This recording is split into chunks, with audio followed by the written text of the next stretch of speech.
Yeah, thank you for joining today. So we're just waiting for a few more people to join. Meanwhile, I'll Mhm. ask Majid to introduce himself. I'm Osman. I'm from Medlink Students, one of the advisors. So go ahead, Majid. Introduce yourself. Tell the our audience where you're from and your story a little bit. Yeah, sure. No problem. Thanks a lot, this one. Yeah, my name is Majid. I am from the UK, London to be more specific. And yeah, I currently attend, this university in Georgia, Tbilisi to be more specific, in TMA, Tbilisi Medical Academy. And well, I am a transfer student, from Ukraine, and I've been here for the last 7 months. Yes, it's been yeah, quite some time. Yeah, I had been through before I came here, it was a year, that I actually didn't know where to go and where to attend. And well, I had to search, for many different university, but I end up, being in TMA to be more specific. Yeah. Yes, that's my story. And now I'm here. I'm a fifth year student. And here in Georgia, actually in Tbilisi, they use it as a semester rather than years. And I'm in the 10th semester. So pretty soon, I'll be in the 6th year. Yeah, I've had, quite experience in this country with the system here, with the education, and I've noticed several changes between where I was before and here. And I was in Ukraine, as I've told you, and the level of education in this country is completely different. And yes, I'm enjoying it. I am learning. I'm advancing, and yeah, thanks to many people, many teachers, Medlink, and so many people's help. I am progressing. I'm going quite the distance. Yes, I'm here now, and that's it. That's my story pretty much. And yeah. All right, perfect. Thank you, Majid. So, for everyone who's currently listening, please ask your questions in the Q&A section. And as we go on, we will, Majid will read them and then answer your questions for you. So Mhm. go ahead, please type your questions. And Majid, you can start by answering the first one that's been submitted. Of course. Has it been submitted already? If you don't see it, it says, how was your experience been so far? And what are the pros and cons? Yes. This experience so far has been good, really good to be honest. And I've before I came here, to be honest, I was quite nervous. I was quite anxious, but because I didn't know what to expect. But after some time, I've noticed that when I came here, I've everything was somehow sorted out for me, and like by you guys meddling, and I had a direction pretty much. So you guys tried to make it easy for me to make my experience in this country, quite easy. I've had the only problems that I had in this country is the communication at the beginning, because it's the Georgian language. But then, after some time, I've learned, that actually people do speak English here, most of them. And actually, the majority do speak English, which I was surprised, because if I compare it to the previous, country, Ukraine, it was completely they over there, they only spoke either Ukrainian or Russian, but in here they speak Georgian and English, and that like my anxiety, start decreasing, and I start feeling comfortable. Um, uh, then after that, like my I was thinking about the university. How is it gonna be? What kind of experience is it gonna get me? What is the what's gonna happen? There was like so many questions, and well, once I went to the university TMA, the TMA academies. Once I went there, I've met the dean, the vice dean, and others, like teachers, and they were able to help me with. They were actually happy to help me, to be honest, really happy. And that also, like it made my experience even easier, to be honest. Yeah, because I was thinking that everything I had to do the long way. What I mean is that, that I have to go room by room, I have to go office to other offices, but everything was done in the same day, and all the information, was given to me, like straight away without any issue. Yes. Um, the the cons, the pros in this country, it's easy, the system, everything, it's I mean, Medlink, as I told you, when it helped me, everything was made easy. For example, the opening the bank, getting me enrolled into the university, and also giving me information, about the city, the train, the metro, the shoppings, you know, yeah, everything, it was easy. And yeah, but the the disadvantage, to be honest, the only thing I said is probably at the beginning, like when you come here, it's sometimes it's the language itself, but later on, I understood, that it was just my worries.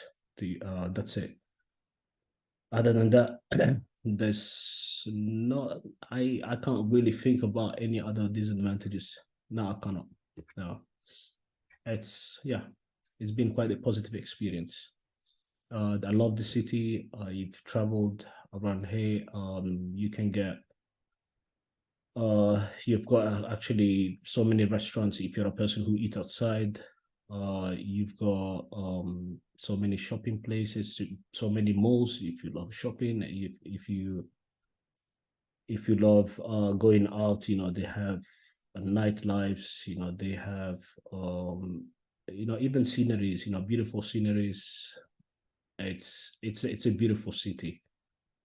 Yeah, it's a beautiful city, and the experience, again, in this country, it's just, has been just getting better.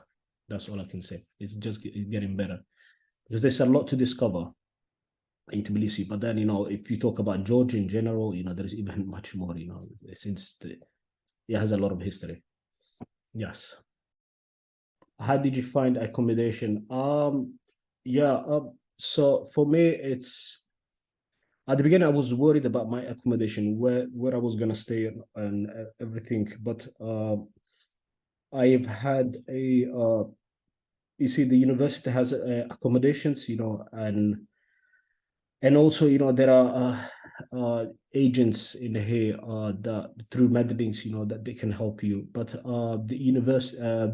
Medlink can help you with this information, but they can guide you from the beginning. If you ask them directly, they will be able to give you the location, the prices, the options, and yeah.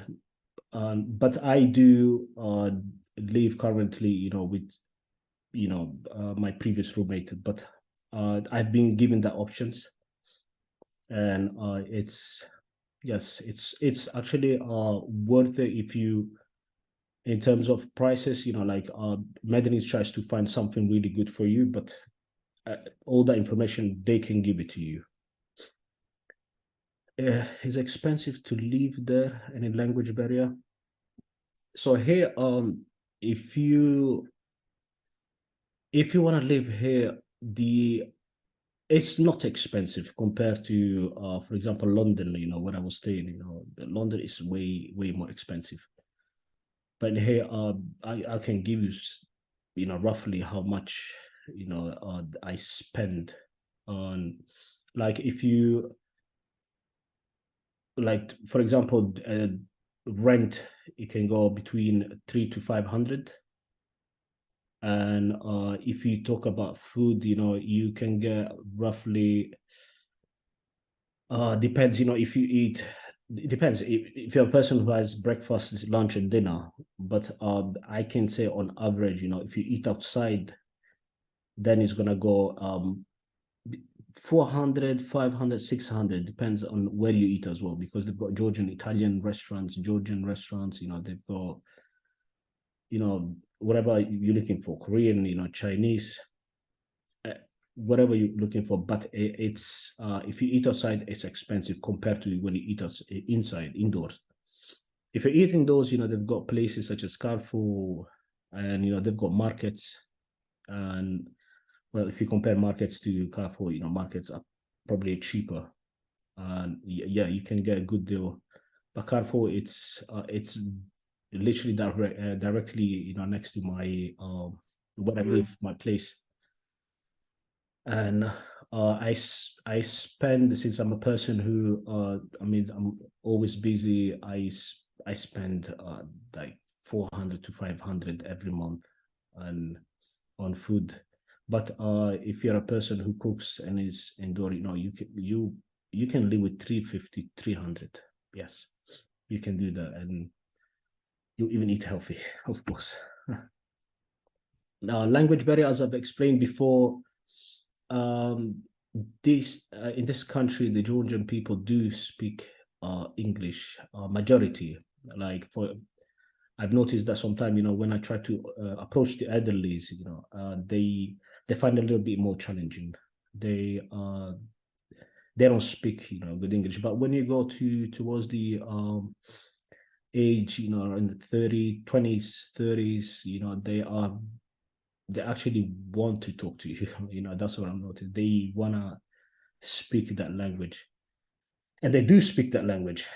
Yes, they do speak that language, the English, and very friendly people. They will be able to guide you. So on the language area, I don't think you should be worried about that. In the university, they do speak like an amazing English. Like, I was surprised as well when I came here, because before, I didn't have any sort of expectation, in that side. But later on, I understood that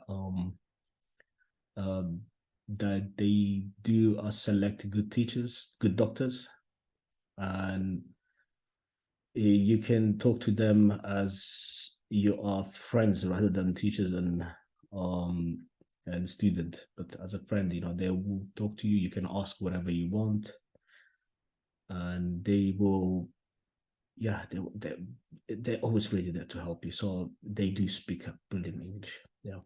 How are you finding the teaching methods? Yeah, well, it's from the beginning to now, it's that the teaching method, it just keep getting better and better, in my opinion. Because for example, during summertime, I've had classes with internal medicine. I was doing GI, GI, endocrine, and rheumatology. So they show me patients, which at the beginning, I hardly used to see them in Ukraine. But in here, I've seen patients. I've seen, like the way they approach things. For example, once you go to class, the teacher will have a presentation, and in that presentation, she will teach you, like, for example, if it's endocrinology, let's talk about thyroid, okay, Hashimoto's. she will teach you that specifically that specific subject on that day. And then right at the end of the like when the class is about to finish, she will take you to see a patient, and then you can interact. And if the patient does not speak Georgian, the teacher will be happy to translate.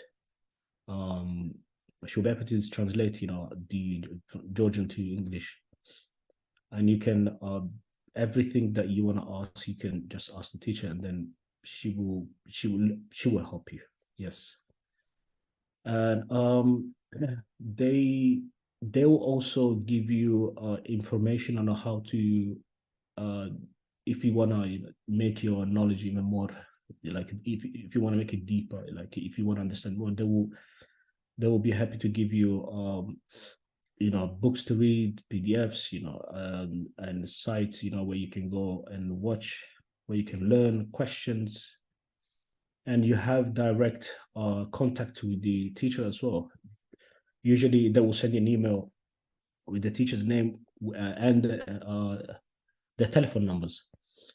So if you have any questions, you can just text them. You have direct contact with them, and that's what I actually like about this place, because sometimes I have to go and look, for information. But when I have our, teacher right, there on my phone, right, I can just text and receive, like a direct reply with all the questions that I have, like I just love that, because it makes and it makes my life really easy.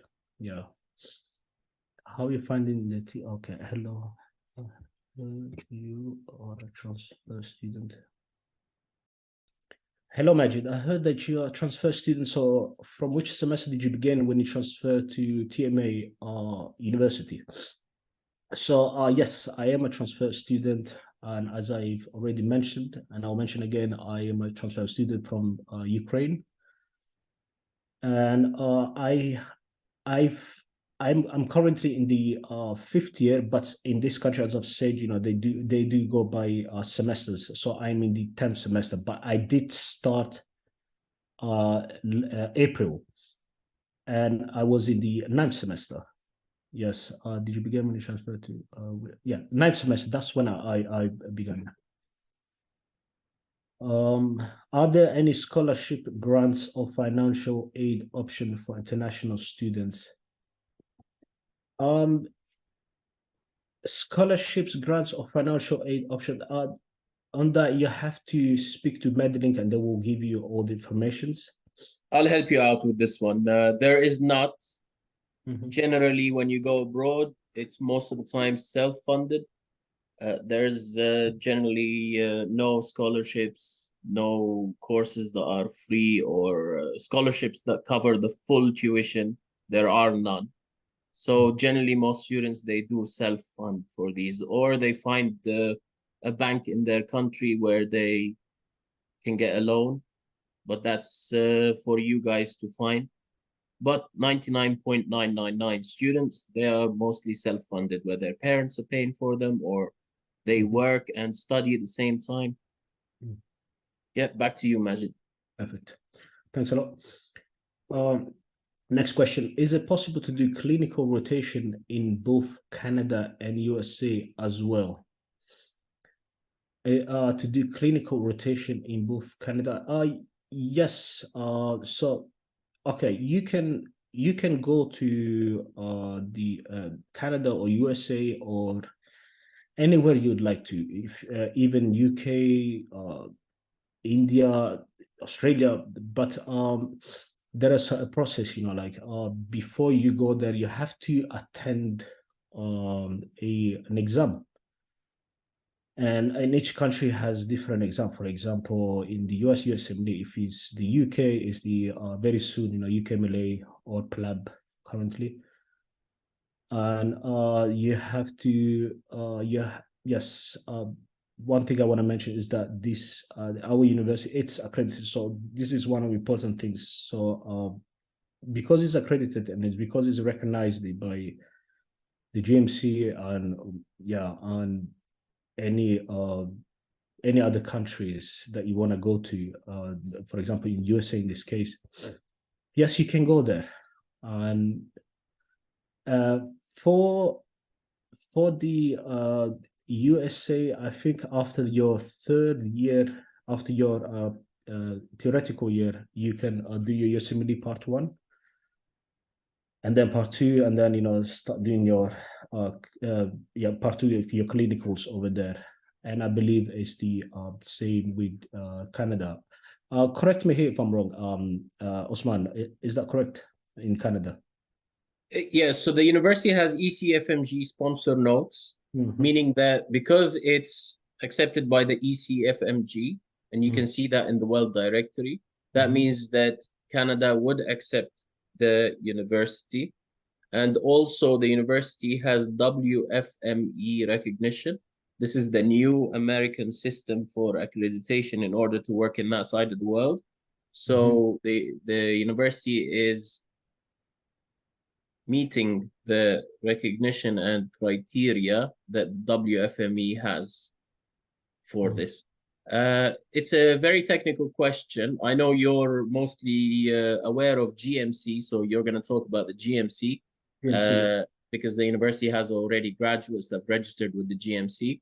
But generally, if you guys are from different countries, Canada, America, Australia, wherever you're from, Africa, Middle East, wherever you're from, just contact your advisor. These are really technical questions. Mostly students are aware of the country that they're going to practice in.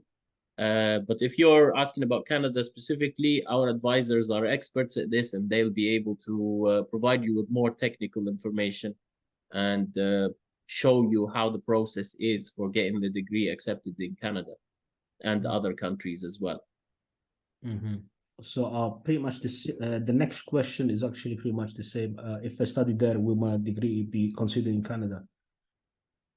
Yes, as you said, you should contact the advisors. But as Osman's already said, is there in the ECFMG, if I'm correct, right? Yes. Yeah. I believe they do recognize there. Yeah, they will consider it. Okay, next question. Charlotte White. Okay, how supportive are the teachers with international students? Yes, I actually, they are like very supportive. I love how they interact, with us. It's just not the teachers, even the officers, the deans, they advise, they know your names directly. The teachers, they actually they, as soon as the first day when you meet them, they will know, they will ask you a few questions about you, but then they haven't got great memory. They will remember, like previously how you were. They are the more you want to know, the more you want to expand your knowledge, the more they want to help you.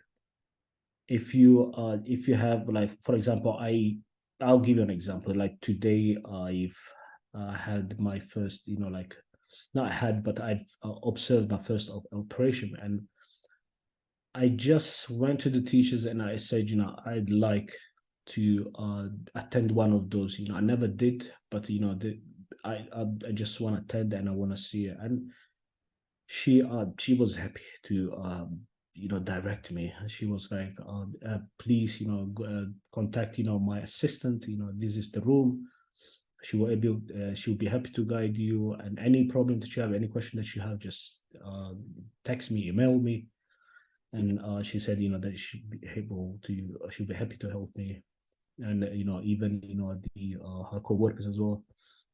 And I met the doctors that will do the operations, very friendly people. Yeah, the teachers in TMA, I say, they're amazing people. And of course, teachers, yes, they were extremely supportive. And yeah, whatever, any question that you have, you just email them, you just even WhatsApp them, and they'll just send you the answers. Yeah, they are very supportive. Is it possible to work and study in Georgia. To be honest, work and study, I'm not completely sure about it, but I've I can tell you based on experience of what I've witnessed. I've seen people from India, a friend of mine as well, that do work here and study at the same time. I have a friend of mine that recently started to work in the Marriott hotel here, and she went to an interview and she's been accepted, and she's studying at the same time. So I believe it's possible, but I don't know how you apply for that because I yeah, I never actually thought about working here. But I can tell you based on what I've seen, and I've seen people working in also these companies such as Volt or Bolt. Yeah, I've seen which is it's just a delivery company. Yeah. So That's generally, the Gaia, if you can clarify, if you're asking about the intensity of the studies, if it's possible to work because the studies are intense, or you're asking of the legalities. If you're asking about the legalities, since Majid is not working and just studying, he's lucky enough to have his parents support him. Generally, it's possible to work on a student visa 20 hours per week in most of the European countries. So I think those students, what they're doing is they're working 20 hours per week. And that's how it is officially. That's the rule. Now, a lot of students as well, just to add to what you said, Majid, is they get, since COVID, things have gone online. So what they do is they work online jobs like doing customer service for Microsoft or Just Eat in the UK. They have a lot of, they outsource all their customer service chat, the online chat feature they have. They outsource it to the to European countries. So there are jobs where you can do things online and freelance or teach English, for example. If you are really nifty, you can find a way, and you can research and look into these things once you arrive and get there. Back to you, Majid. Yes. Thanks a lot, Hassan. How practical and hands-on is the clinical experience compared to other Georgian universities? So it's as I've said before, the from the beginning, every time I've attended a class, for example, gynecology, internal medicines, every time I've attended a class, it's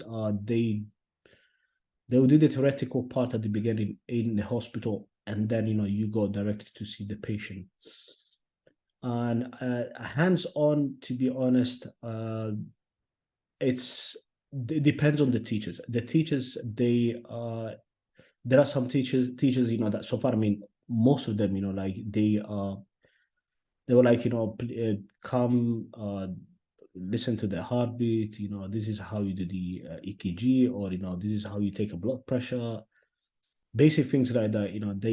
They will trust you on it. But if it's something much more challenging, which requires years of experience, then we leave that to the doctor.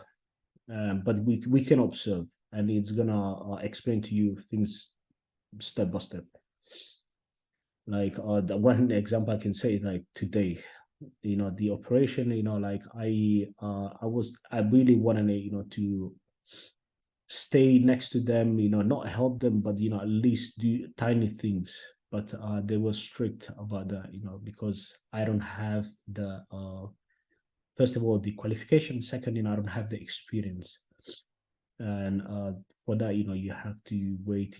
I believe that after university. But clinicals, they will teach you everything you need to know, the basics, for you to go and work abroad. They do teach you that. Every question that you have, like how to read the machines, how to take blood, how to do suture, every basic things, every tiny things, you know, that it's challenging for you at the moment, or basically on every student, they will help you. They will guide you. They will tell you, you know, you can come at this hour. You can meet this doctor. He will guide you. He will teach you how to write. You know, how to take informations, how to ask proper questions. Yeah. The other Georgian University, I'm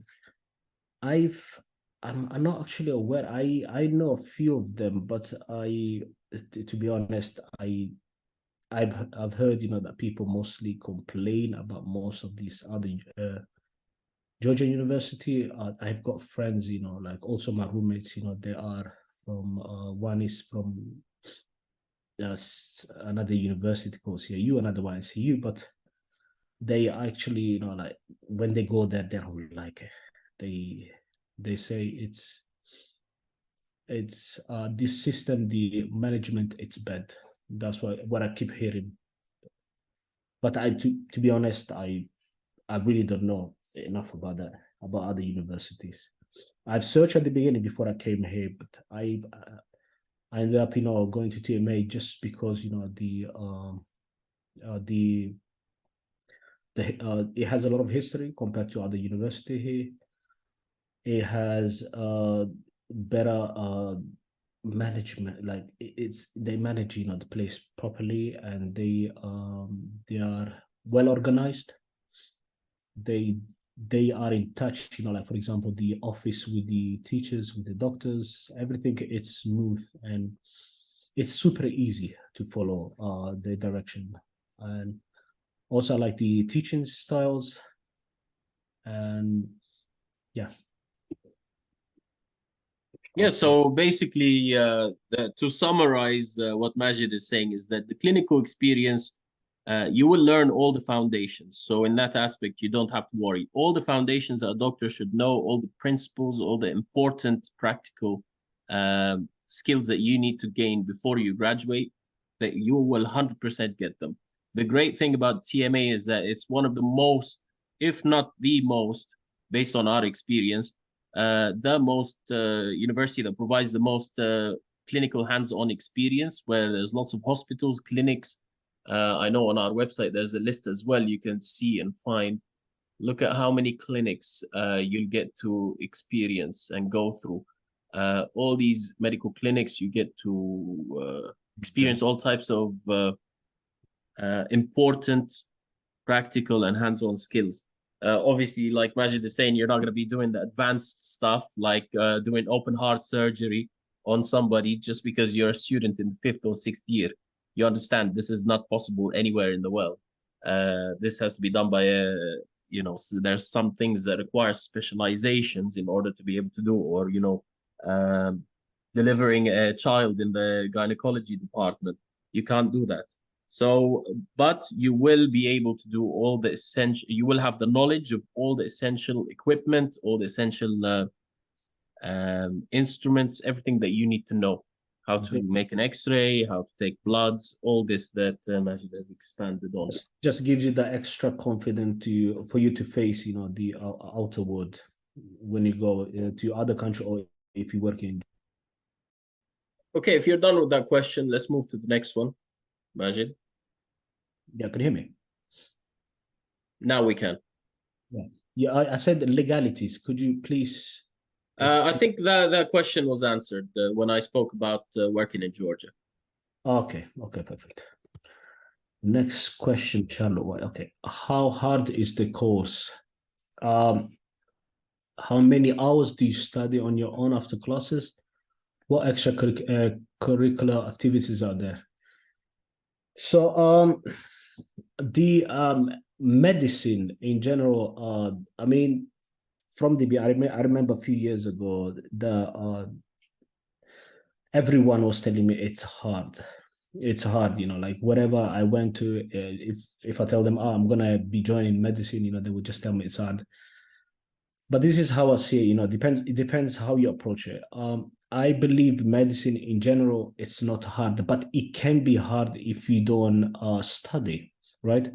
And what I mean is that you have to every time you go to class, when they explain to you whatever you have to study on that day, you have to do it on that same day. You have to revise, you have to study really hard, and just explore different ways of learning the specific subject that you do. Watch different videos, do a lot of questions. It's more like time.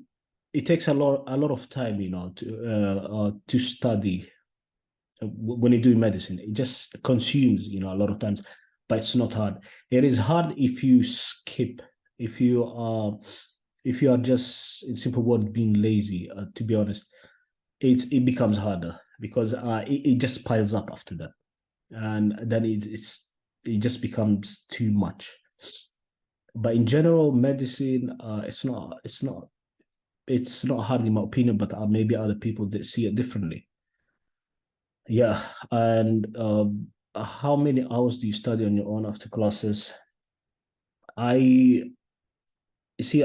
Since I'm preparing for other things, like for example, UKMLE, I I'm doing a lot of hours after classes. All right. I mean, I do other things such as go to gym or maybe trekking or sometime see friends. I do all of that, but between Monday to Friday, I'm always after class. I come, I sit down, and I just study for a long time. Depends on what I have that day. For example, 9 to 11 when I have a class, then it takes 1 hour to come back, and then from 1 to sometimes 7, 1 to 8, I do study. Other days, like for example, lately I've been very busy because I've got more classes, and I do study from nighttime, to sometimes 2, sometimes 3. But then, I wake up a little bit late, like 8 o'clock, and then go to uni, and then again the cycle is like that. But you have to study a lot.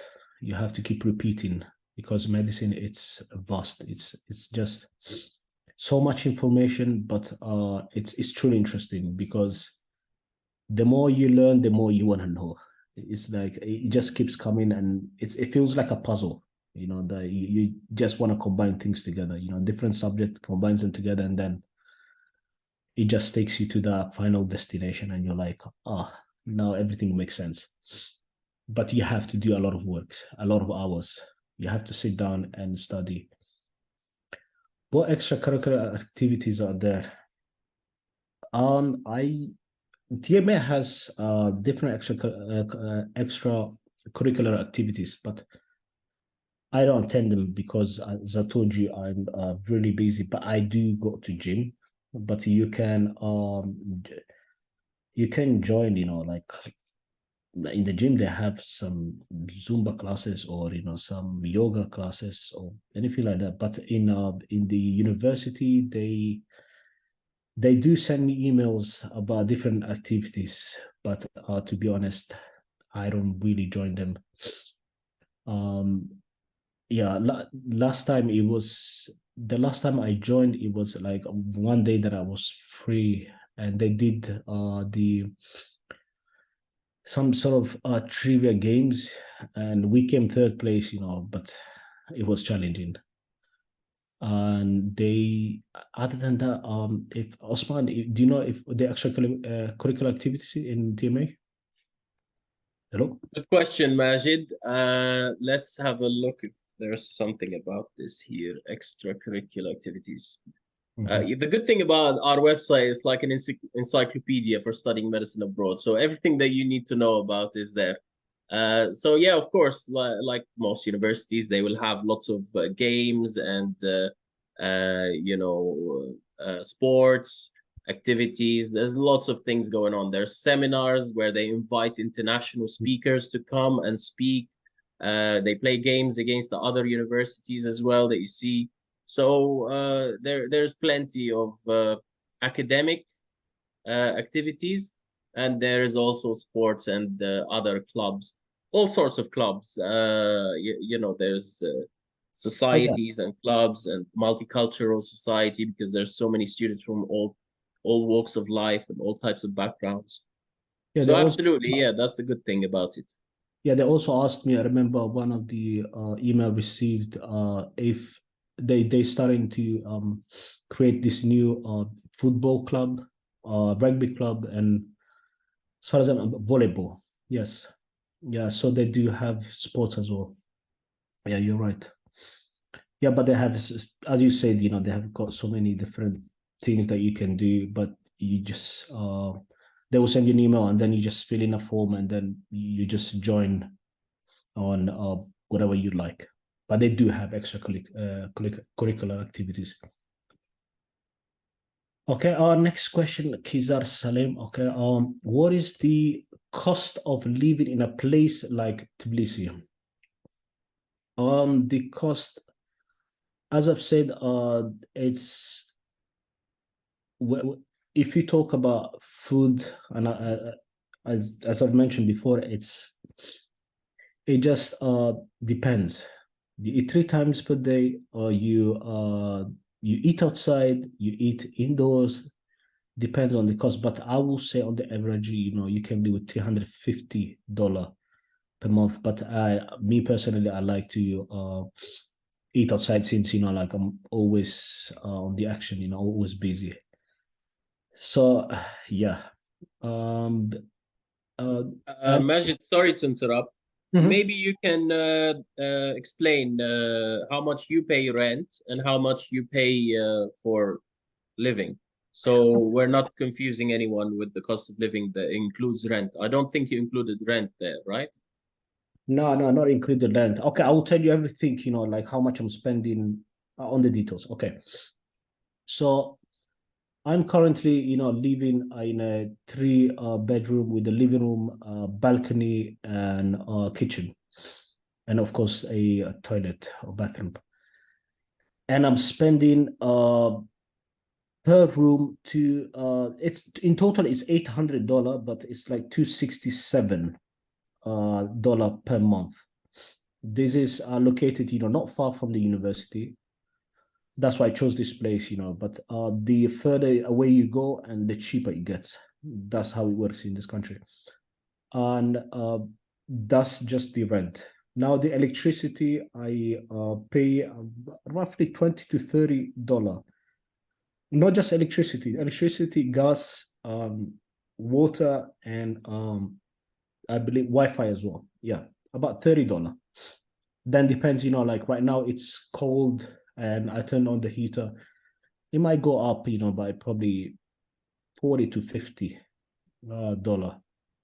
Yes, but everything included, not just the heater or gas. Yeah, so food, I spend me personally, as I said, like I eat too much outside. I spend $500 to $600 per month. But yeah, and yes, I do eat, like I eat 3 times a day, and I yeah, I spend all that money. Now, if I have to catch a bus or train, since I have a student card, directly from the bank, it's not that expensive. But maximum it's maybe 50p, 60p, or 50, 80 cent, 70 cents, something like that. It's not that expensive per day. And I'm talking about going to the hospital and coming back. That's not expensive. I mean, that's the beautiful thing about this country, that the transportation is very cheap, extremely cheap. If you're a student, but if you're not a student, then it's a different matter. Now, I do, as I said, go to gym. I do go outside. And now, that's where it starts getting even more expensive. Like if you wanna have a good time outside, you spend quite a bit of money. But then depends on what you're doing as well. But every time I go out, like on the weekend, like maybe 40, $50. Like it can be more, it can be less. And gym, it's about $20 to $30. It depends on which gym you join. Since I changed gyms, I've noticed that it just on the average is $20 to $30. So that's how it goes, pretty much. That's how much I'm spending. And I do get sometimes shopping from like since I don't live far from Carrefour. It's literally 2 minutes walk from here. And I do get on a daily basis, if like for example, if I just want to make something like a breakfast or something like that, like egg or muesli, cereals and all that stuff. And it's not that expensive because they got good deals in here, and there is discount, but it's it's quite cheap if you eat like that. But if you eat heavy, then it's more expensive. Yes. What are the availabilities of scholarship in Georgia for medicine? Osman, would you like to repeat what are the availabilities of scholarship? So there's no scholarships for studying abroad, and generally most students are self-funded. Very simple. How much time do you get off for summer vacation? Is it feasible to go back home or is it easy to stay there? So I since I'm from the UK, London, I can stay here so free visa, you can stay here for about a year. Summertime, you can get in this country for about I've last time I had it, it was about a month and a half to be more specific. Yeah, it was by the end of August to October 16. Yeah, and that was the holiday. But I chose to stay here simply because I wanted to study and I wanted to have more time, to just sit there and just study and take advantage of that time. Because I know once I go back home, I just want to relax, stay with family, friends. And since I'm a fifth year, and I I I get very stressed, if I'm wasting my time, and I don't like that. But you can you can go back home, of course. You can go back and come back anytime you want to. That's not an issue at all. And but just only when you have vacations. Other than that, it's I think it's a better idea to stay in this country. And you can, I mean, it depends on the person, like what they do. Do they work? Do they not work? Depends on that situation. If you're working, then like you should stay here, of course. But if you are studying and then you get a break, then if you miss your family, you can go back. If you miss your friend, you can go back. It's very simple because the visa stay in this country is a year for the UK people. Other countries, I don't know, but for the UK, yeah, it's very simple. Is TMA or other university Tbilisi diverse in the students' nationalities, and how are the classes assigned? So in TMA, we have so many people from different countries. I met people from Nigeria, from India, Pakistan, from UK, of course, and also Georgian. So the classes are they are mixed most of the time. Other times, it's you just see one, like for example, a lot of India one class. Other times you see Indians and Georgians, or people from places like Palestine or Lebanon. staying in one class. I've noticed that. It so depends in which class you go to, but then it's up to the university to assign you to a particular class. So it is mixed most of the time. I'm in a class that it has 4 Georgians. It has about 6 people from India and 2 from the Palestinians, yes, and that's it, and me, of course, from the UK. Yes, it's mixed pretty much. And how are the classes assigned? The classes are assigned by the university. Depends on which. Since I was a transfer, I have still some classes to attend to from the previous years, and I'm actually quite mixed with other classes, and but I can choose. I can say I would like to attend from this hour to this hour, just because I'm a transfer. I don't want to confuse that. I'm a transfer. That's why I'm doing it. But if you start from the first semester, the university will put you in your group. I mean, you can ask to change if there is a problem later on, but they will place you there. That's how they do it. That's very actually. Don't worry about how they're gonna assign it. They will assign it and they will do it easily, without any issue. How is the healthcare for students? Is it free or? Osman, would you like to answer that? Healthcare for students? Have you not been to a doctor at all, Majid, while you're there? Because you sound sick for sure right now. No, I've been sick for the past few days, but since my father's a doctor, I've been taking what he's been prescribing. But okay. What is the there is insurance. Let's just hold off this question. I'll find out and get back to you guys on this. Let's skip to the next one. Just give me a minute or two. Maybe I can tell you one case that I've had. But a few weeks ago I've had a problem with my eyes and something got stuck in there, and I was in extreme pain. And I had to go to. I've been to different pharmacists, different places, but at the end I found out the hospital. I went there. I mean, thanks to our teacher, I asked them, and then they directed me. I went there, and there was an option like if I've got insurance, or if I don't have insurance, and I didn't have insurance, but I had to wait a little bit.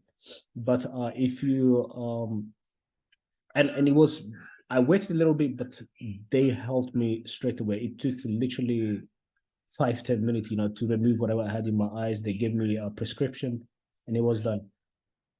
But that's what happened. But other than the healthcare for students, I'm not sure, to be honest. So I'll let you look for it. All right.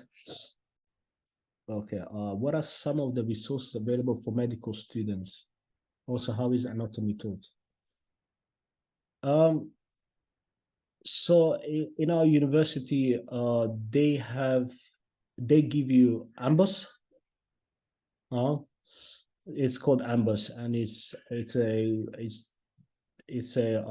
some sort of platform where you can go and read, and also read and check different cases, and also do questions. They do provide that. They got something else called clinical key, but that's for later on the fifth, 6th year. But AMBUS, you can use already from the first year, since everything it's all the information is there. That's what I like. It's quite expensive to get it by itself, but the university, they will do provide it for you. And also, how is anatomy taught? Since I'm not, I haven't been here on the first year, I'm not really sure how they teach you anatomy. But Osman, would you like to? How is anatomy taught? Yeah, so it's taught with dissection in the dissection hall, with the cadavers, and you get to first learn in the practical classrooms where the teacher, when you first start, you're not going to touch the cadaver because you're not ready. So initially, the first stage is to have with your anatomy teacher classrooms where the anatomy teacher is showing you organs, whether they are in formaldehyde, preserved in formaldehyde, real organs, let's say a heart or a kidney, the bones as well, the most important part, always starting with the bones. Then you go into the veins, arteries, and nerves as well. You have to learn those.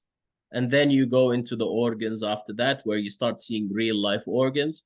Then where you sit in a group with your teacher in the middle and you guys in a circle, and you are talking in groups about what you know. The teacher is describing and talking about the parts of the organ that they are showing you and what they're called and what they do, what their function is. You also have the histology as well as part of anatomy. Histology is looking at the microanatomy, so looking at the cells within the cells under a microscope. So you have the microscopes, you have the slides, you prepare the slides, and you have to identify the what you're looking at. You can Google histology and see for yourself histological slides if you're interested in that. So then after that, you're ready to start working on cadavers, and you go to the dissection halls. You start to see a real cadaver. Cadaver, you can Google it if you don't know what this word means. It means basically a dead body that has been preserved. And you start to do dissections with the teacher instructing and also supervising you guys in groups. Usually you have 2 or 3 students per cadaver, and that's how it works. So you get to experience anatomy from the small parts, and then you expand and reach the cadavers towards the end of the anatomy module. All right, thanks a lot. Next question is from Kizar Salim. Are we fixed and limited to 360 credits hours in a year, or can we do opt for more? So in general, if you start from your first semester or first year, usually you get 30 credits per semester, and 2 semesters makes it a year, I guess. And that's 60 times 6 is 360. So 6 years times 60 credit is 360. So you can only get 30 credit in every semester if you start from the first semester. But since I started a little bit later, and I started on my 5th year, and I'm also a transfer. I had to add extra credit, so that I can just cover whatever I've missed, whatever this country, this university or this country requires. But that's all.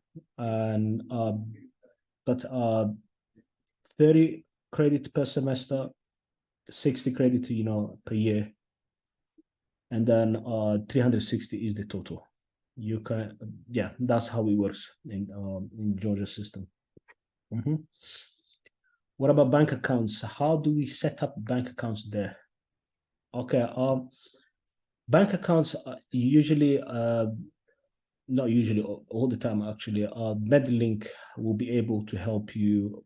You see, on your when you come here, there is a really a good person, nice person who's there. He will come on pick you up from the airport and also help you do your bank accounts. He will give you a date where you're gonna meet and the time, and he's gonna be there. He's gonna be literally watching you, helping you. He's gonna give you all the guidance, and he's gonna, you won't have any problem on how to opening a bank account. He's gonna do it for you, so you don't have to worry about how to set up a bank account. But there is two different banks here. One is called TBC, and the other one is called the Georgian, basically. And yes, he's gonna help you with depends on which one you want to open, but he will help you. Yeah. So Medlink is gonna take care of that for you. It's gonna help you in taking care of that. Will they teach you the basic science in the first 2 years or not? Can you succeed if you haven't taken sciences? As far as I know, every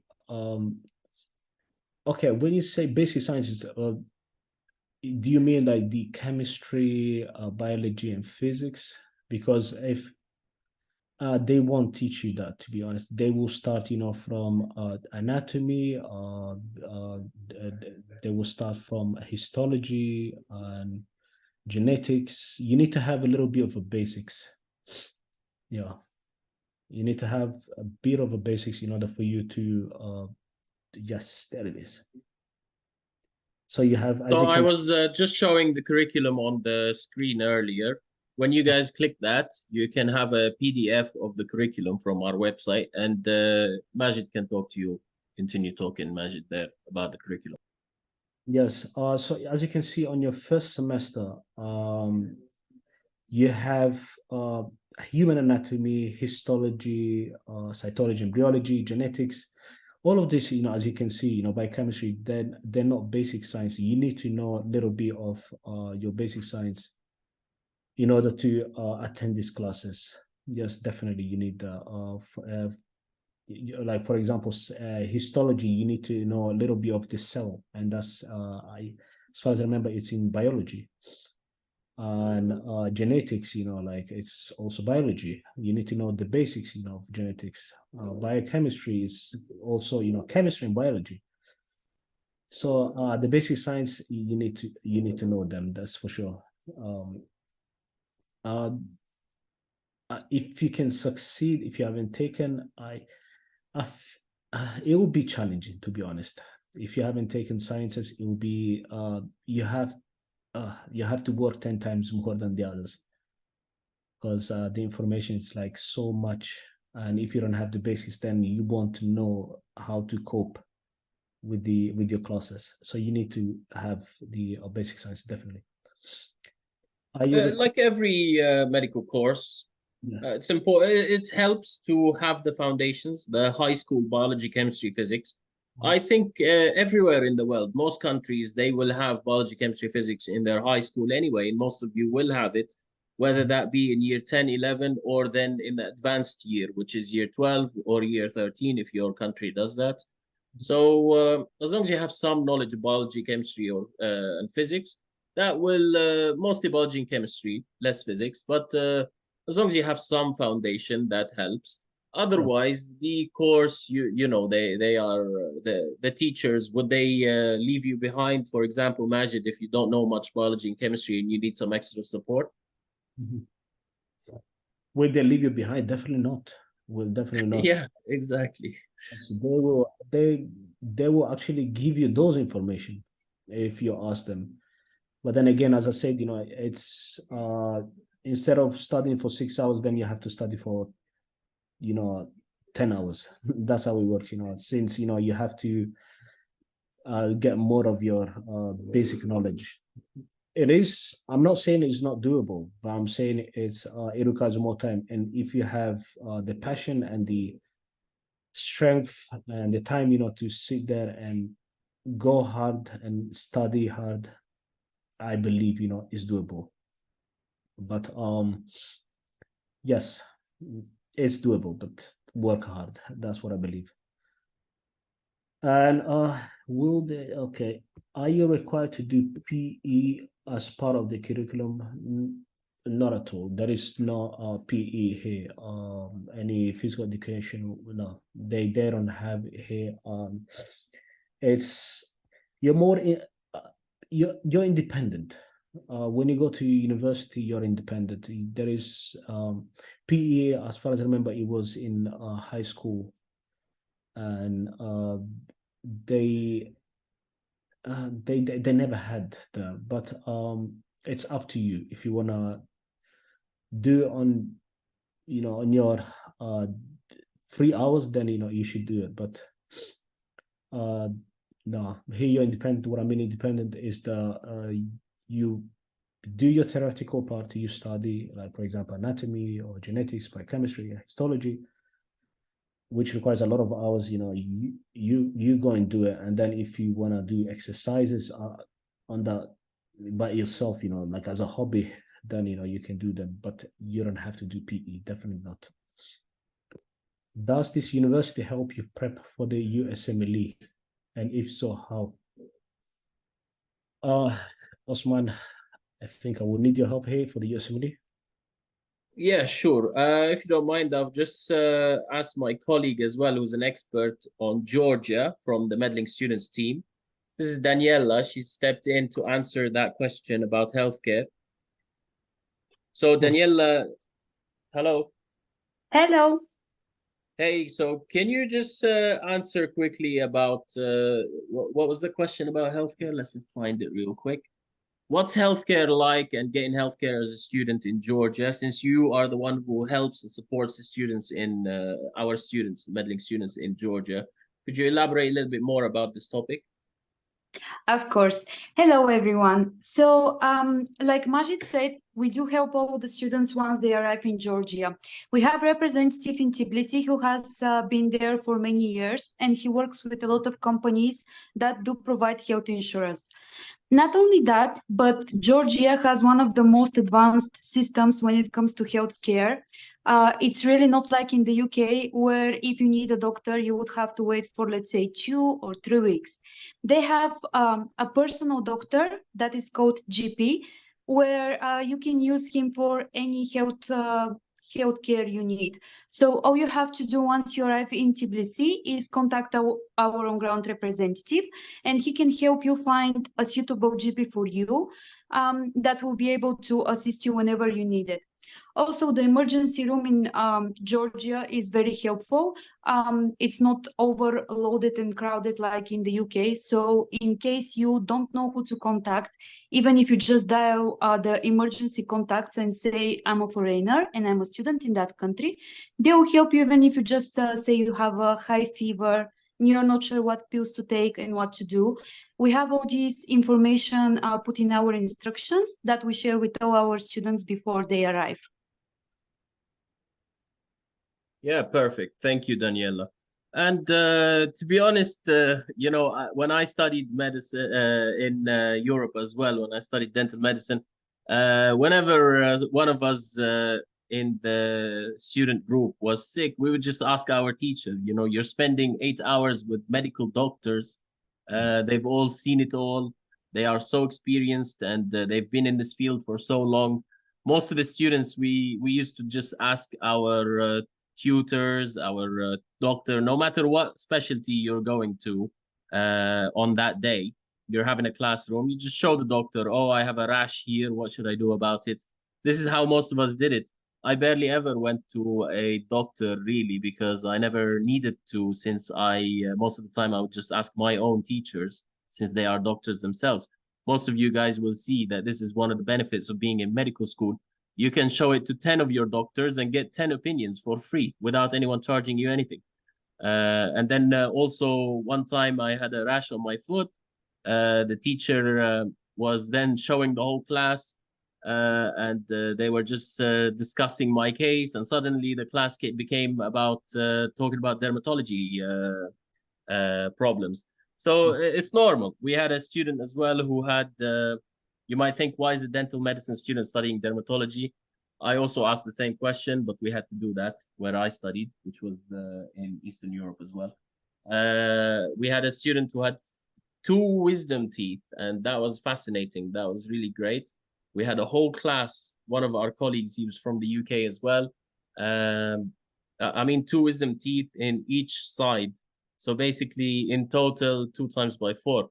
And that was fascinating. So all of us were just sat discussing his case and having fun about, having a good laugh about it and discussing it. And the student was, enjoying the attention. It's like that, you know. It's not so formal where you just go into class, watch the seminar, and then go home. You get to interact with the teachers. They are like your friends. You're spending hours and hours with them, so you get to know them really well, and you get to have fun with them, and you know, have a good laugh. And at the same time, still you respect them, and they teach you, and they educate you on a lot of things. One more question, Daniela, as well, since you're here. There's a question about the USMLE. What was the question, Majid? It says, it's from Lucy. It says, does this university help you prep for the USMLE? And if so, how? Hi, Lucy. Yes. Tbilisi Medical Academy is an institution that was established by Americans in the first place. So the university has a lot of experience. We currently have a couple of students that are preparing for the USMLE. One of them actually registered and is currently doing USMLE Step 1. So the university, unlike a lot of Georgian universities that charge you extra for this course, they don't charge you anything, and they have a special preparation for the USMLE. They not only help you with preparing with your documents, but they also help you with the topics and everything you need to know in regards to the USMLE. So the university is quite supportive. We already have a couple of students that are doing that currently, and they do have a lot of experience with that. Thank you. Okay. So the next question, it says, following the previous questions, instead of 60 credit per year, can we do 72 to end the course in 5 years instead of 6? Is that an available options? So as Osman before showed you, you know, the subject, you know, that you have to take. You are, as a first year student, max is 30 credit, but as a transfer student, you can go up to extra 15 credit, but it's divided into 2 semesters. So you can do either 7, 8, or, you know, depends how you want to do 9, 6. And that's how it works. But normally it's 30 times 30 times 2, 60, 60 times 6. Let me just step in there, Majid. This is a bit of a technical question. Yeah. 5 years ago in Georgia, the laws allowed for students to do, let me start from the beginning, actually. So per year, you're doing 60 credits. What Majid is talking about, 2 semesters, so 30 credits per semester. In total, you're doing 360 credits for 6 years of studies. In order to graduate in most of the Europe, you require 360 ECTS credits. It's a bit of a technical question, this. I think it's going to confuse some people, but don't worry too much about it. I hope I'll be able to simplify it a bit. 5 years ago, there was a rule that allowed for students to do, instead of 60 credits per year, they could do 15 extra credits in addition to each year. So 15 times by 5 or 6 would equal 60. So that meant that you could basically reduce the course from 6 years down to 5 years. So that by doing 15 extra credits on top of the 60 credits for each of the 5 years, if that makes sense. So after 2019, I think they completely removed this rule. After 2018 or 2019, but for sure 2019, this rule was removed completely. In Georgia, they said students should study 6 years, no more shortcuts, where students can just do more fast-paced, because the course is too intense. Students were struggling and other various reasons. So then they just set a rule that it's 6 years and you cannot reduce it down to 5 years. And that's a good thing, because then you can have a summer holiday, because those 15 credits, students were doing them in the summer holiday, so they were not even getting a summer holiday. So it's better to do it distributed in 6 years, because then you can go and retain the information and remember that information. Because I can tell you, both me and Majid have studied, I studied dental medicine, Majid studies medicine. You know, you need time outside the classroom to sit and study and absorb the information. You're not a machine. You cannot just be fed information like your ChatGPT. You are a human being. You need time to go read the information, read your notes that you took from the lecture, absorb that information. Go have some time to go speak to your teacher one-on-one outside the classroom. Spend some time watching the lecture. If your teacher has provided additional resources as well, go through some additional resources, books, gather some more information, collate it all into into notes so you can remember and memorize that information for the exam. You can't just be fed information and just expect it to just graduate. Let's just get it out of the way. This is the most important time of your life. And also, it's the most enjoyable time of your life. Studying medicine is a lot of fun if you actually are following and not, doing cramming at the end just to study for the exam. You're actually following the content every day and learning and educating yourself. It really helps you. The more you learn, the more you understand. You'll find in the third, fourth year, because you've learned so much, your brain opens like it's opening a new door, like it's the Matrix, New doors are being opened. You're understanding things much more thoroughly, much more easily. So the higher the year, the easier things get, because then you kind of built on all the foundations and you start to absorb information and concepts and mechanisms that happen in the human body that you need to be aware of. It just becomes much easier in general. So it's just this rule doesn't exist anymore. It's not possible. But you can, if you're a transfer student, you can, there is an exception if you're a transfer student, because you need to do the difference in subjects. So let's say you've studied the anatomy in your previous university, and let's say Majid, he's transferred into another university, but he doesn't have histology. So the university will say, okay, study your fourth year, and on top of that, do your histology module as well, alongside your fourth year. Something like that. We can use another subject. Histology is year one subject. So something from third year, like pharmacy, let's say. So you would study these subjects on top of your current curriculum.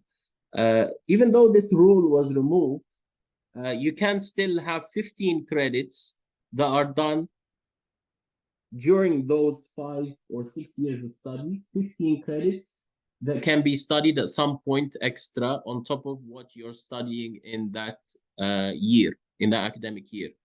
But that's only 15 credits, and that can be done once. You can't do it every year like it was before, where students were just doing everything and cramming all the information and just graduating in 5 years instead of 6 years. But if someone is interested in studying the shorter course, there are such courses that are available in the Caribbean. If you just go to our website and have a look on the Caribbean, the course there is 4 years if you have a Bachelor of Science degree. If you don't have a Bachelor of Science, it's 5 years. So you can do this faster pathway there in the Caribbean. You can look into that if you really want it. Okay, so let's go to the next one, Majid. Okay, so the next one is, do they offer help with rotation abroad, such as in the US? Are there any relationship between these universities and some in the US? Okay, as far as I know, there is a program called AMO. It's they do have opportunities in the US, but that is the university. What they can do is that basically give you a discount in these countries, like in the US. Depends on where you want to get, which state you want to go to. But the only thing is that you have to pay a little bit to work in this hospital. But there are doctors, that they do help you in the US, and they do have several places. The AMO, it's literally almost everywhere in the US. They do help you with that. So yeah. So just to add to that, sorry to interrupt you, Majid. We have a blog article about this. I will post now in the Q&A section. You can read about how to organize rotations in the US for any university or the UK or anywhere else. There's also a link as well where you can go and find out more information. Yeah. So they do have that, basically. They do have it, but if you want more information, as you can see on the Medlink site. Yeah. So would you like to show one more time, how to get those information, please, Osman? Yeah, I've posted it in the Q&A. So if you go to answered, you will see one answered question and it contains a link there. So you just go and click that link and have a look for later. Okay, thanks. Whoever wants to. So okay, next question is beside chemistry, bio, and physics, do you also need genetics or biochemistry? We need to look at the curriculum. Thank you. Okay, I joined later. So you don't you actually need, if you're starting from the first year, you just need your basics sciences, which is physics, chemistry, biology, and of course English language. But that's what you don't need biochemistry or genetics. You don't need that because they will be teaching you in your first semester, as previously as Osman showed you. It's there in the curriculum. They will teach you there. Okay, let's try and power through these, Majid.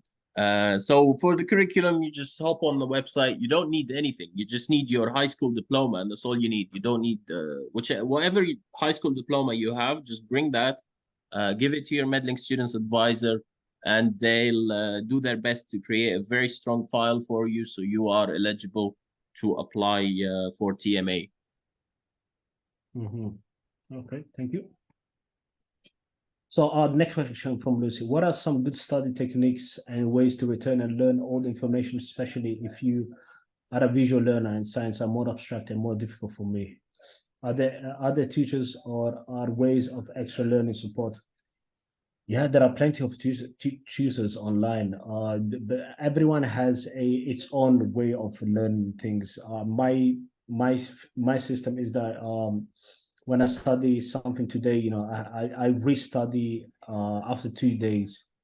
But on the fourth day, I would just do more questions. But then there is another technique called the Pomodoro technique, which is like every 25 to 30 minutes you take a break, for 5-10 minutes, and then you repeat. Everyone has a system, but there are tutors that you can find them either online or you can ask the university. There's so many of them. They will be able to help you easily. Okay, I believe you need to write a personal statement or similar as part of the application. What should be included? What makes a strong one? Are there any example one could refer to? Yeah, Osman, would you like to answer this one? It says, I believe you need to write a personal statement, similar part of the applications. What should be included? What makes a strong one? Are there any example one could refer to? Yes, Hello, Lucia. everyone. Go on, Daniela, yes. Sorry, you don't actually need a personal statement to apply for the university. The university has a very short online interview where they would ask you the questions that you would normally put in the personal statement. Of course, our team will provide you with the questions beforehand, and we also offer support in answering those questions. So you don't need to prepare anything in advance in writing. We just give you the questions before the interview, and then we show you how to answer them, and that's it. You don't need a personal statement. Yeah, because this is one of the most competitive and wanted universities in Georgia. A lot of students want to go to this university.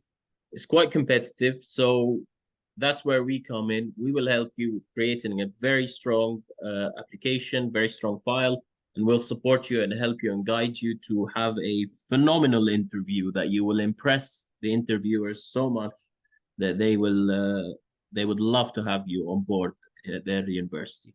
Yes, I actually remember one that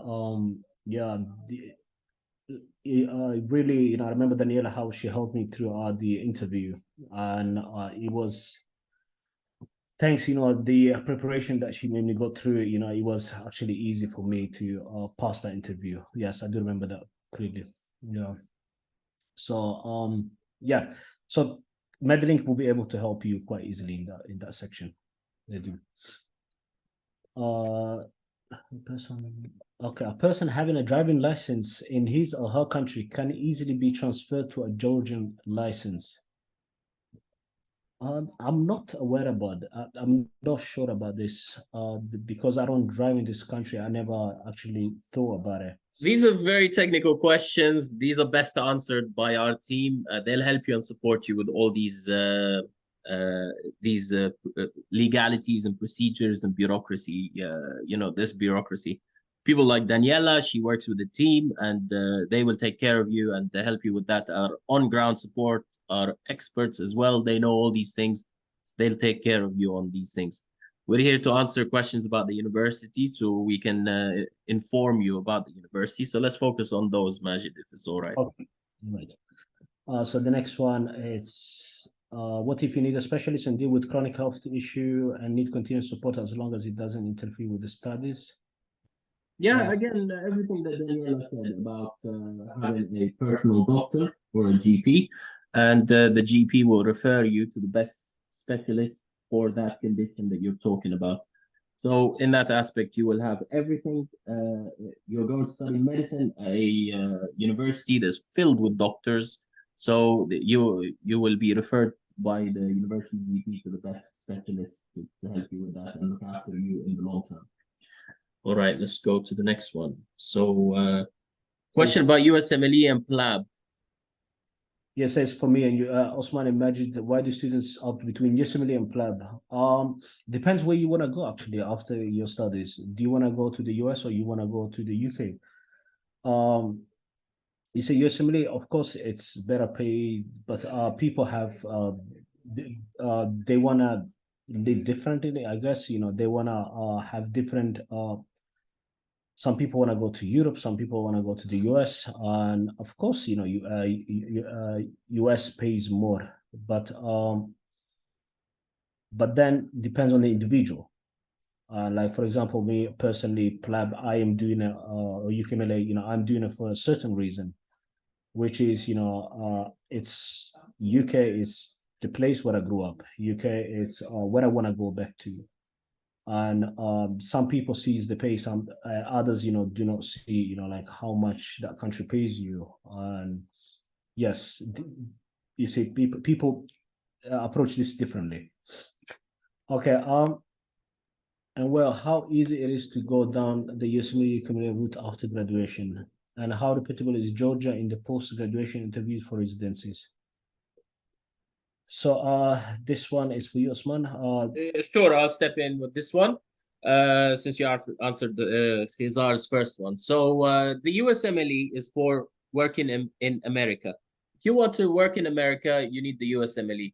There are a few countries also that acknowledge and accept the USMLE for working there, but the UK is not one of them. They used to be, but not anymore. If you want to work in the UK, currently you have to do the PLAB. However, in 2024, anyone who graduates and applies in 2024 has to do the UKMLE. You can also search on our blog. We have quite a lot of information about the UKMLE and USMLE. These are basically exams to check that you're a genuine doctor, that you genuinely studied medicine, and that you can prove it. It's like me asking you guys, can you prove that you speak English by taking this English exam? You've studied medicine, you have the knowledge, you just prepare for the exams and you take the exams and you hopefully pass them if you study hard. Most of the information that you need to know, the medical knowledge, is in the university. So as long as you've studied, you've worked hard for the last 5-6 years, you'll be able to pass exams. It's not tough. For dentistry, it's the ORE, for example, in the UK. So it depends where you want to work. That's you're saying. Is it easy to go down the USMLE or UKMLE? Yes, it's easy. If you're applying, we'll help you with this. We'll support you. We help and assist students in not just getting admission into university, but also after 5 years as well. When you graduate, we'll help you with applying and registering in the medical council that you want to work in. So whether that be in the UK or in America. There are graduates who have gone and successfully returned back to the UK. They've done the PLAB exam. The UKMLE is just a newer version of the PLAB exam. And they've passed it and they are currently licensed and they're working fine from TMA. So it really depends on your preference, where you want to work. Regarding the payments, different people have different priorities. Some people want to go and work in the UK because their family's there, like Majid, for example. Some people want to go to America because they pay higher. Whatever you want to do is possible. We'll help you and assist you with all of this when the time comes. Okay, so on the last two questions, it says, are there any scholarship again available, financial help and payment plans for the tuition, or does it have to be paid in full before each year? So yeah, this question I'll leave it to you. So actually, Daniela has informed me that there is a special discount, not full scholarship, just a small discount that's offered to our students. Daniela, can you elaborate on this, please? Yes, like you said, for our students, the university has offered a small gesture by making a discount. Depends actually on how you do. So if you are doing great at school, the university has offered a discount from your tuition fee. So all you have to do is contact us before your subsequent semester, and we will submit your results to the university, and they can give you a discount on your yearly tuition fee. Of course, the greater you do, the better. As we said, we already have a lot of students in TMA, so it's competitive, but it's not impossible. And we already have a couple of students that have taken advantage of this opportunity. Fantastic, thank you. The next question, it says, I'm a dual citizen, European and USA, and did awful in sciences and didn't take physics to the end. I have a bachelor's of arts, but no sciences from the US. I'm currently taking individual classes at college here, basic chem, bio, and then physics. I have worked as a medical assistant, did an internship and shadowed doctors, but due to poor sciences grades in high school in Germany, I'm very concerned that that it will affect me, even though I did extremely well in my BA. And now I'm taking basic sciences. Yeah, so if you do have those three basic sciences, I believe that yes, you have a higher chance to get into the TMA. I believe that it just send your papers or anything that you have to Daniela or any Yeah, let's get Daniela to chip in here and just give the perspective, Daniela, for Lucy. She doesn't have sciences. Can she apply to TMA? She said currently individual classes, yeah. So yeah, so she doesn't have them. Okay. It is still possible to apply, Lucy. Like we said, our team is here to prepare a very strong file for you. Not only that, but our team has gathered a lot of materials, which are, of course, available only for our students. We have unlimited access to information. So I have a couple of students that, like you, applied. They didn't have a science background. So what we did together before the actual semester started, a couple of months before that, I have provided them with these materials. They have prepared themselves a little bit for the science subjects because they really had zero experience, and they currently have already passed their first year and they're doing amazing. So you don't have to worry if you feel like you have a little bit lack of knowledge. Our team has so much information gathered over the years from experts of doctors that are currently working in the UK and other countries. We also stay in touch with all of our students during the years. So we are up to date for every change and every new information that is out there for medical students, and we can help you for that. We will prepare your strong file, and I am sure that if we work together, you can get accepted with no problem. Perfect, thank you. So the last two questions also is, I believe, is for you, Daniela. What's the acceptance rate? She said, can I contact you to get the best help? Of course, that's a very frequently asked questions, by the way. Well, currently, our team has 100% success rate. Like we said, we work for months and we make sure that the application file is very strong. So whenever you need help with any kind of document, anything regarding entry of the country or anything regarding to the study materials, we do offer that support, and all of our students have been successfully accepted. Thank you. I think we're done with the questions. Oh, wow. Perfect. All right. Fantastic. So let's end it here. For the person who asked, I think it was Lucy, how can I get in touch for the best help? All you have to do is just go on our website, click inquire now, fill in your details, and our team will get in touch with you. And we'll get in touch with you. That's all. Very, very simple. Just fill in your name, your email, and your phone number, and we'll get in touch with you. So thank you all for coming today. If you can also let us know how it was for you. Was this helpful? You can type it. Let us know. It'll be great to see your feedback. I hope we answered your questions in detail enough, but of course there is not enough time ever. I know you have a million questions. I had a million questions before I went abroad as well. So we'd love to answer your questions in more detail as well. So you can have a one-on-one conversation with your advisor who you're currently in touch with if you have one. If not, then just go on the website and just click inquire now and fill in your details, and we'll get in touch with you and guide you and give you all the information you need so you can make the most informed and best decision for you and your future. So we'll help you, we'll support you. That's the whole purpose of what we're doing always. That's why we're all here. We thought to have a chilled out evening with you guys so we can give you as much information as we can. And I hope we help with that. All right. Thanks so much for asking all your questions. Thank you, Majid, as well, for taking the evening away from studying and coming here and answering all these questions to help our future